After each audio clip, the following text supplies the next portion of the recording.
अगर गुड़हल के पौधे में फूल अच्छे से नहीं आ रहे हैं या फिर छोटे साइज़ में आ रहे हैं, पौधे की ग्रोथ भी बहुत अच्छी नहीं है, अगर कंपोस्टिंग हम कर रहे हैं या उसको न्यूट्रिशन दे रहे हैं उसके बावजूद भी ये सारी प्रॉब्लम बनी हुई है, तो इसका मतलब है कि रूट बाउंड हो चुका है हमारे पौधे में।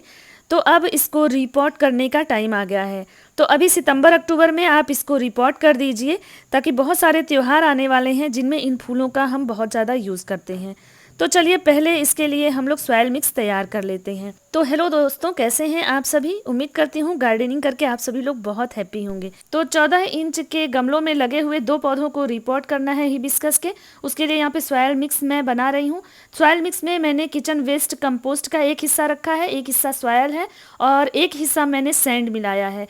तो इस तरह से सबको मिक्स कर लिया है और यहाँ पे देखिए मैंने सॉइल मिक्स बना के ले लिया है। अब इसमें मैं 2 मुट्ठी भर के मैंने नीम खली लिया है और इसको भी मिक्स करूँगी। ये भी बहुत अच्छा न्यूट्रिशन देगा हमारे पौधे को। साथ ही मैं इसमें वर्मी कंपोस्ट भी मिलाऊंगी, जो कि नाइट्रोजन और सभी मैक्रो और माइक्रो न्यूट्रिएंट्स का सोर्स होता है। तो थोड़ा सा ये भी मिक्स कर देते हैं, क्योंकि मुझे बहुत अच्छी सॉइल मिक्स बनानी है। अगर पौधे को अच्छी फ्लावरिंग कराना है तो इस तरह से आप जो है कंपोस्ट सॉइल मिक्स में मिला लीजिए। साथ ही यहाँ पे कुछ डीएपी के दाने भी मैं मिक्स कर रही हूँ। तो डीएपी ऑप्शनल है, आप डालें या ना डालें कोई ज़रूरी नहीं है। इससे फ्लावरिंग थोड़ा जल्दी स्टार्ट हो जाती है। तो नवरात्रों में मैं चाहती हूँ कि मेरे गुड़हल में फ्लावरिंग स्टार्ट हो जाए, इसलिए मैंने 2 चम्मच के लगभग डीएपी मिला दिया है और अब फंजीसाइड मिला रही हूँ। डीएपी पूरी तरह से ऑप्शनल है, आप मिला भी सकते हैं, नहीं भी मिला सकते हैं। ये ऑर्गेनिक नहीं होता है, तो आप चाहें तो इसको स्किप कर सकते हैं। तो इस तरह से पूरी सॉइल मिक्स को अच्छे से मिला लेंगे। तो इस तरह से एक हेल्दी सॉइल मिक्स मैंने बना लिया है रिपोर्टिंग करने के लिए। और चलिए अब रिपोर्ट करते हैं दोनों ही पौधों को। तो 14 इंच के गमलों में लगे हुए मेरे 2 हिबिस्कस के पौधे हैं, जो कि एक वाइट कलर का है और एक ऑरेंज कलर का है। दोनों ही देसी हैं। इसके अलावा ढेर सारे हिबिस्कस हैं जो क्यारियों में और नीचे वाले गार्डन में लगे हुए हैं। ये सारे काम आप अपने हाइब्रिड हिबिस्कस में भी कर सकते हैं। तो इस गमले में मैंने कटिंग लगाई थी वॉन्डरिंग जीव की, अपने एक व्यूअर के कहने पे कि कटिंग नहीं चलती है। तो देखिए ये कटिंग कितने अच्छे से चल गई है, इनमें रूटिंग हो गई है। वो वीडियो मैंने शेयर किया हुआ है, तो आप चाहे देख सकते हैं। 2-3 तरीके मैंने बताए थे वॉन्डरिंग जीव को इस तरह से ग्रो करने के लिए। तो अभी मैं इसको हटा रही हूँ, किसी दूसरे पॉट में शिफ्ट करूंगी, क्योंकि अभी इसको तो मुझे रिपोर्ट करना है। जब भी किसी पौधे को रिपोर्ट करना हो, अगर लगे कि बाउंड हो चुका है उसका रूट, तो उसमें 1-2 दिन पहले खूब भर के पानी दे दीजिए, ताकि एकदम से मिट्टी जो है वो नरम हो जाए और हमारा गमला ना खराब हो। नहीं तो अगर मिट्टी हार्ड रहेगी तो गमला टूट सकता है।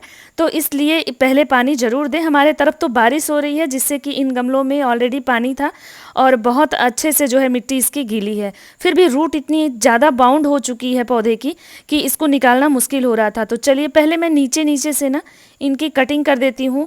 और इस पौधे की मैं बहुत ज़्यादा प्रूनिंग नहीं करूँगी। इस टाइम में आप अपने गुड़हल की प्रूनिंग कर लीजिए। 10-15 दिन में नए ब्रांचेज आ जाएंगे और उसके बाद उसमें फ्लावरिंग भी शुरू हो जाएगी। तो ये भी एक इम्पॉर्टेंट काम होता है, जिसकी वजह से फ्लावरिंग नहीं होती है। लेकिन इसकी मैंने प्रूनिंग की थी। ये वाइट वाला हिबिस्कस है, इसमें कलियां भी लग रही हैं, लेकिन इसके फूलों की साइज़ बहुत छोटी हो रही है। इस वजह से मुझे लगा कि इसको रिपोर्ट करना चाहिए। और लगभग 1.5-2 साल से ये इसी पॉट में लगा हुआ है। मैंने रिपोर्ट नहीं किया, बस बीच बीच में कंपोस्टिंग कर देते हैं। कंपोस्टिंग करने के बाद भी फूलों की साइज़ बड़ी नहीं हो रही थी, तो फिर मुझे लगा कि लग रहा है इसमें रूट बाउंड हो चुका है। तो इस तरह की प्रॉब्लम अगर आती है तो आप समझ जाइए कि आपके पौधे में रूट बाउंड है। किसी भी पौधे में अगर इस तरह से रूट बाउंड हो जाता है तो फिर उस पौधे को खुराक नहीं मिलती है। हम जो भी कंपोस्ट या पानी वगैरह देते हैं वो हमारे पौधे को नहीं मिल पाता है। जड़ें जो है बाउंड रहती हैं एक दूसरे से, बहुत ज़्यादा जो है हो जाती हैं जड़ें, तो वो सारा न्यूट्रिशन जड़ों तक ही रह जाता है, हमारे पौधे को नहीं मिलता है, जिसकी वजह से ये सारी प्रॉब्लम आती है।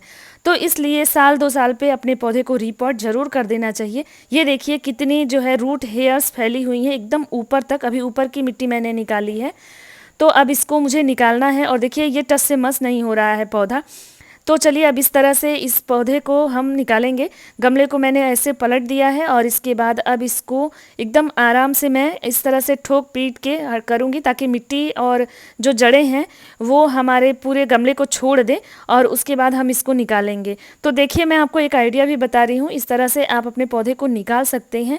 और अगर इस तरह से भी ना निकले तो पौधे को, गमले को इस तरह से उल्टा करके और फिर आप दोनों पैरों को लगा करके और हाथ से इसको धीरे धीरे खींचेंगे तो पूरा ही जड़ सहित पौधा बाहर आ जाएगा। देखिए मैं इस तरह से इसको बाहर निकाल रही हूँ।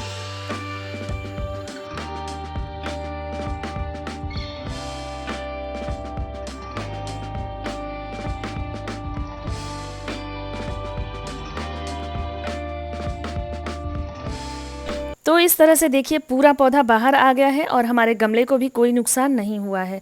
जल्दबाजी करके या हार्ड मिट्टी हो तो इस तरह से अगर आप करेंगे तो वो मिट्टी बाहर नहीं आएगी और हमारा गमला भी ख़राब हो जाएगा, टूट जाएगा। तो इस तरह से हमारा पॉट भी बचा रहेगा और हमारे पौधे को भी कोई दिक्कत नहीं आएगी। और आप देखिए इसमें मैंने होल भी अच्छे से है, लेकिन नीचे तक पानी जो है इसमें नहीं जा रहा था और पूरा ही रूट फैल चुका है। दिखाती हूँ आपको पूरा रूट। अभी देखिए इस पौधे की रूट देखिए चारों तरफ एकदम से बाउंड हो चुकी है, तो इसलिए इसको न्यूट्रिशन नहीं मिल रहा है। पूरी जो सॉइल है ना, उससे जितने भी न्यूट्रिशन है वो सब कुछ जड़ों ने ले लिया है, पौधे को तो कुछ मिल ही नहीं रहा है। तो इस वजह से इसकी जो है हम प्रूनिंग करेंगे, पूरे जड़ को नीचे से प्रूनिंग करेंगे। हमेशा नीचे से प्रूनिंग करिए, धीरे धीरे पहले मिट्टी को निकालिए इस तरह से, ताकि जड़ों को नुकसान भी ना हो। और जो बहुत लंबी लंबी जड़ें हो गई हैं या जो जड़ों में हेयर जैसा आ गया है, रोए आ गए हैं, उनको निकालिए। बहुत ज़्यादा रूट हेयर्स हो गया है, तो वो रूट हेयर्स जो है ना वो एक्स्ट्रा एनर्जी लेते हैं जड़ों से, तो उनको हमेशा इस तरह से साल 2 साल में हटा देना चाहिए। तो सारी मिट्टी को खूब अच्छे से मैंने हटा दिया है। इस तरह से देखिए मेन जड़ को हमें बिल्कुल भी प्रून नहीं करना है। जो इस तरह से लंबी लंबी ब्रांचेस निकली हैं जड़ों में, इनको ही हमें कटिंग करना है। बाकी जो थोड़ा सा मदर सॉइल है ना वो और थोड़ी रूट्स हमें रहने देनी है, नहीं तो पौधा शॉक में चला जाएगा और काफ़ी टाइम लगाएगा ये रिकवर होने में। तो इस तरह से देखिए हाथों से, हल्के हल्के हाथों से मिट्टी हटाइए। और बहुत ज़्यादा जो है हमने प्रूनिंग कर ली है, अब इतनी जड़ें मैं रहने दूंगी। बाकी रूट हेयर्स हटा देती हूँ, रूट हेयर्स नहीं रहने देंगे। जो मेन मोटी जड़ होती है ना उसको रहने दीजिए इतना कम से कम। इसके बाद इस तरह से आप प्रून करेंगे तो पौधे शॉक में भी नहीं जाएंगे। दूसरे वाले गमले से भी मैं पौधे को निकाल करके दिखा रही हूँ। इसका रूट तो बहुत ज़्यादा बाउंड हो चुका है। ये पौधा ऊपर जितना बढ़ रहा था ना, नीचे भी उतनी ही तेज़ी से बढ़ रहा था। तो इसमें तो बहुत ज़्यादा रूट था, वाइट वाले हिबिस्कस से भी ज़्यादा इसमें था। और इस पौधे की ना मैंने प्रूनिंग भी की है, जो मैं आगे आपको दिखाऊंगी। अभी आप देख लीजिए दोनों ही गमलों को मैंने इसी तरह से बाहर निकाला है, और जो आइडिया बताया है उस आइडिया से निकालेंगे तो पॉट भी ख़राब नहीं होगा और पौधा भी ख़राब नहीं होगा। पहले ऊपर ऊपर की मिट्टी निकाल करके और फिर पौधे को हम इस तरह से बाहर निकाल लेंगे। तो देखिए इसकी रूट कितनी ज़्यादा बाउंड हो चुकी है, इसमें मोटी मोटी जड़ें भी बहुत ज़्यादा हो चुकी हैं और रूट हेयर्स भी बहुत ज़्यादा हो चुके हैं। तो इसको भी हम उसी तरह से साफ़ कर लेंगे और दोनों ही पौधों के रूट की प्रूनिंग खूब अच्छे से हम कर लेंगे।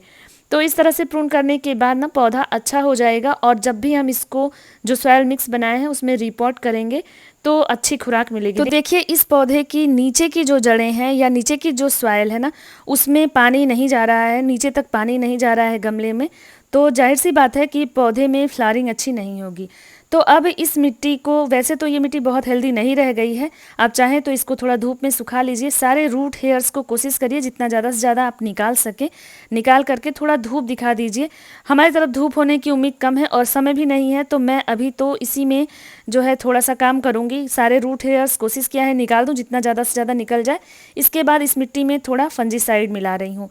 ये मिट्टी मैं थोड़ा सा नीचे के पार्ट में यूज़ करूँगी ताकि मेरा पॉट भर जाए, और ऊपर जो हेल्दी मिट्टी मैंने बनाई है वो लगाऊंगी। तो सबसे पहले जो है गमले में ठिकरी लगाएंगे हम, जो होल है उसको थोड़ा सा कवर करेंगे। एकदम बंद नहीं करना है, ठिकरी लगाते समय ध्यान देना है आपको कि होल बंद ना हो जाए, ऐसे साइड से लगा देना है। और इसके बाद जो है इस मिट्टी को 2-3 इंच तक मैं नीचे भरूंगी। नीचे वाली मिट्टी में ये रहेगा तो कोई प्रॉब्लम नहीं होगी।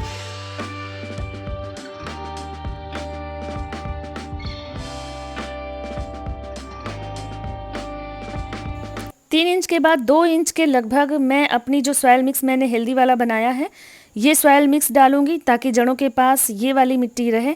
और 2 इंच 3 इंच इसको भी डालने के बाद अब थोड़ा खाली रखेंगे गमले को, और इसके बाद अपने पौधे को हम इसमें फिट कर देंगे। तो एकदम बीच में फिट करिए और इसके बाद फिर चारों तरफ से सॉइल मिक्स से इसको हम कवर कर देंगे।